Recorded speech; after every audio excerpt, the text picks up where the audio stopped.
Hi friends, কেমন আছো তোমরা? সবাই নিশ্চয়ই ভালো আছো। আমিও ভীষণ ভালো আছি। কথাটা আজকে আর বলতে পারলাম না, শরীরটা একটু খারাপ গো, যার জন্য 3-4 দিন ধরে আমি ইউটিউব ফেসবুক কোনো জায়গাতেই কোনো ভিডিও পোস্ট করতে পারিনি। তার জন্য কি ক্ষতি হয় যারা ফেসবুক করো নিশ্চয়ই জানো। এটা কিন্তু আমার গলির ভেতরে, এই দেখো এটা হচ্ছে আমার বাড়ি, আর আমার বাড়ির সামনে হচ্ছে পুজো।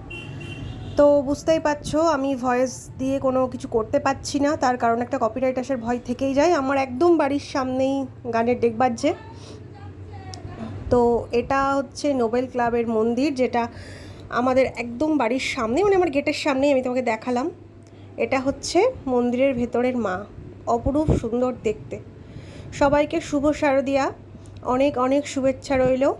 খুব সুন্দরভাবে কাটাও তোমরা পুজোটা। জানি মেঘের অবস্থা ভালো না, এখন দুপুর 1:30 বাজেনি, কিন্তু প্রচুর অন্ধকার হয়ে এসছে, জানি না কি হবে। আর এটা এখনও রেডি হয়নি, আমার ছেলে গিয়ে ভিডিও করে নিয়ে এসছে।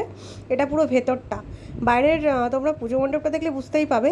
আজকে মহাপঞ্চমী, তো অনেক অনেক শুভকামনা রইল তোমাদের জন্য মহাপঞ্চমীর। আর এখনও কিন্তু কমপ্লিট হয়নি, শুধুমাত্র বৃষ্টির জন্য, থেকে থেকে বৃষ্টি আসছে বলে। তো একটু সবাই লাইক কমেন্ট শেয়ার করে দিও প্লিজ প্লিজ, কারণ আমার রিচ একদম কমে গেছে। এই দেখো এখনও রেডি